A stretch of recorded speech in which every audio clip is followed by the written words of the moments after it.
Hello friends, দেখো আজকে আমি ভেজিটেবিল চপ করব। তো তার জন্য নিয়ে নিয়েছি কিছু আলু, এখানে কিছু গাজর আর একটা বিটটা একটু বড় দেখে নিয়েছি, একটাই নিয়েছি। তো এগুলোকে আমি ভালো করে ধুয়ে কেটে নেব আর আলুটাকে প্রেসারে একটা সিটি দিয়ে নিচ্ছি। তো এখানে গাজরগুলো কুচিয়ে নিয়েছি আর বিটটাকে কুচিয়ে নিয়েছি। এখানে একটা কড়াই বসিয়ে দিয়েছি, কড়াই গরম হয়ে গেছে। আর এই যে এখানে কিছু চিনে বাদাম, এগুলোকে এখন আমি ভেজে নেব।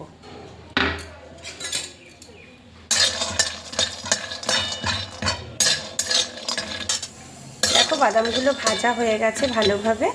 এবার এটাকে নামিয়ে ঠান্ডা হলে খোসা ছাড়িয়ে নেব। ভাজা মশলা তৈরি করে নেব।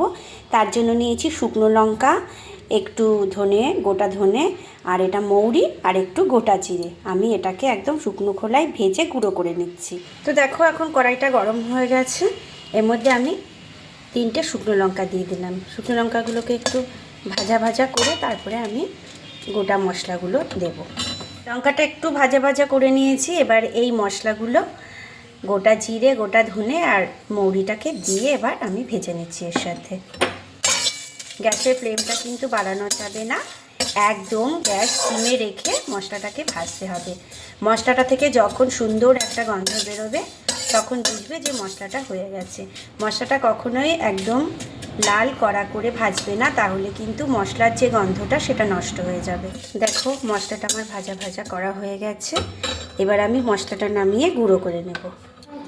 এদিকে দেখো আমি কিন্তু ভাজা মশলাটা গুঁড়ো করে নিয়েছি মিক্সিতে। গ্যাসে একটা কড়াই বসিয়ে দিয়েছি, কড়াই গরম হয়ে গেছে। এবার দিয়ে দিয়েছি একটু সর্ষের তেল। গরম হয়ে গেছে, এবার এর মধ্যে আমি একটু শুকনো লঙ্কা ছিঁড়ে দিচ্ছি আর দিচ্ছি একটু পাঁচফোড়ন।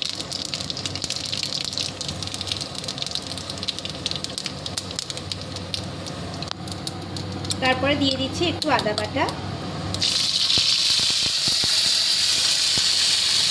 আর একটু কাঁচা লঙ্কা।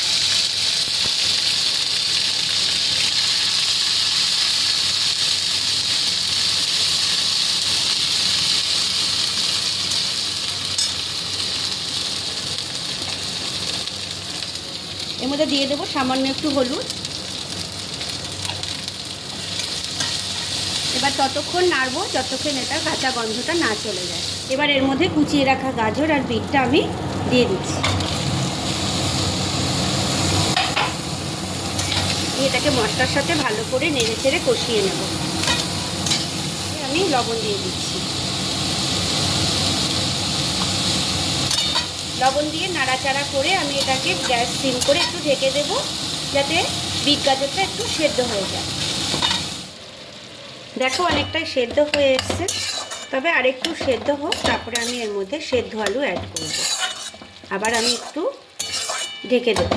সেদ্ধ আলুগুলোকে আমি ম্যাশার দিয়ে একটু ম্যাশ করে নিচ্ছি। এটাই আমি চপের ভেতর দিয়ে দেবো। তো দেখো অনেকটাই প্রায় সেদ্ধ হয়ে এসছে। এবার এর মধ্যে আমি আলু দিয়ে এটাকে ভালো করে একটু ম্যাশ করে নেব ম্যাশার দিয়ে।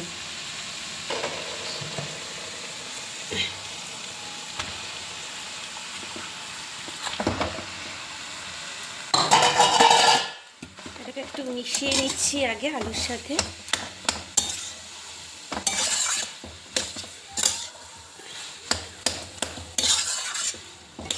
এবার আমি ম্যাশার দিয়ে একটু ভালো করে মিক্সটাকে আর একটু ম্যাশ করে নিচ্ছি।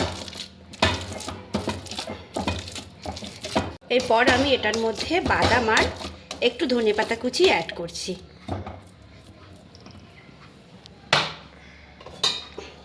এই যে ধনেপাতা কুচি দিয়ে দিলাম। আর এখানে বাদাম ভেজে রেখেছিলাম আগে থেকেই, সেটা আমি এর মধ্যে অ্যাড করলাম।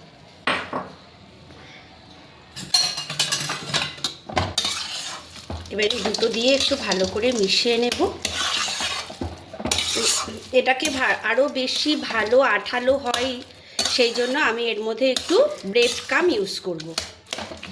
ব্রেড কামটা দিলে একটু বেশ পুরটা একটু আঠা আঠা হবে, আমাদের চপের শেপটা দিতে সুবিধা হবে। তো এর মধ্যে আমি একটু ব্রেড কাম দিয়ে দিচ্ছি, দিয়ে এটাকে ভালো করে নাড়িয়ে চাড়িয়ে আমি গ্যাসটাকে অফ করে দেব।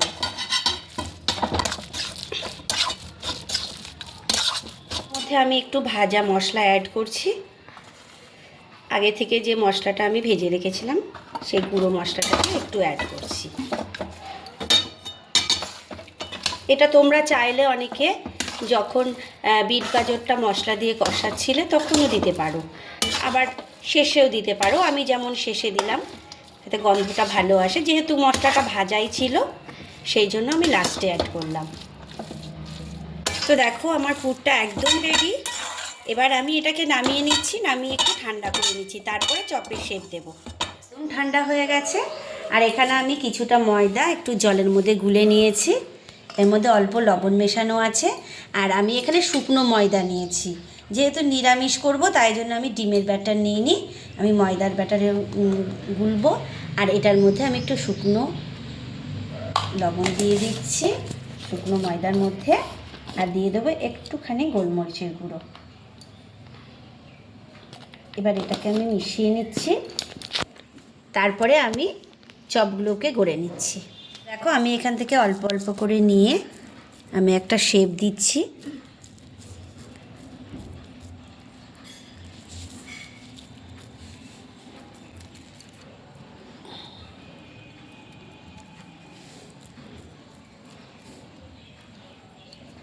এরকম শেপ দেবে, দিয়ে আগে শুকনো ময়দার মধ্যে আমি একটু গড়িয়ে নিচ্ছি।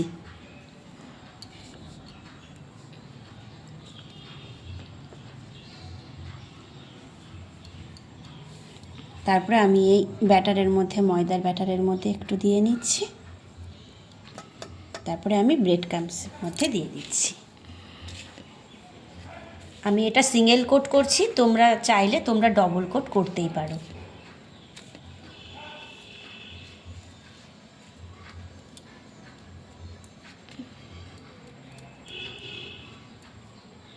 আমি এভাবে গড়ে নিচ্ছি, বাকিগুলো আমি তৈরি করে নিচ্ছি। দেখো সবগুলো চপ আমি এভাবে গড়ে নিয়েছি, এবার গরম তেলে ভাজবো। আমি চপগুলো ভাজার জন্য কড়াই বসিয়ে দিয়েছি, কড়াই গরম হয়ে গেছে। এবার আমি ভাজার জন্য তেল দিয়ে দিচ্ছি। দেখো তেলটা গরম হয়ে গেছে, এবার আমি এক এক করে চপগুলো ছেড়ে দিচ্ছি।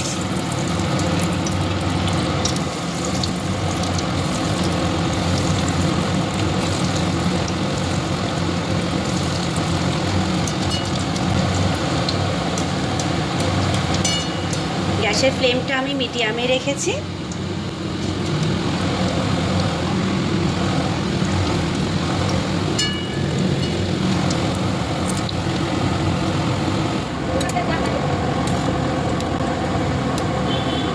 এক পাশটা ভাজা হয়ে গেছে, এই জন্য আমি অন্য পাশটা উল্টে দিচ্ছি। লাল লাল করেই ভেজে তুলব।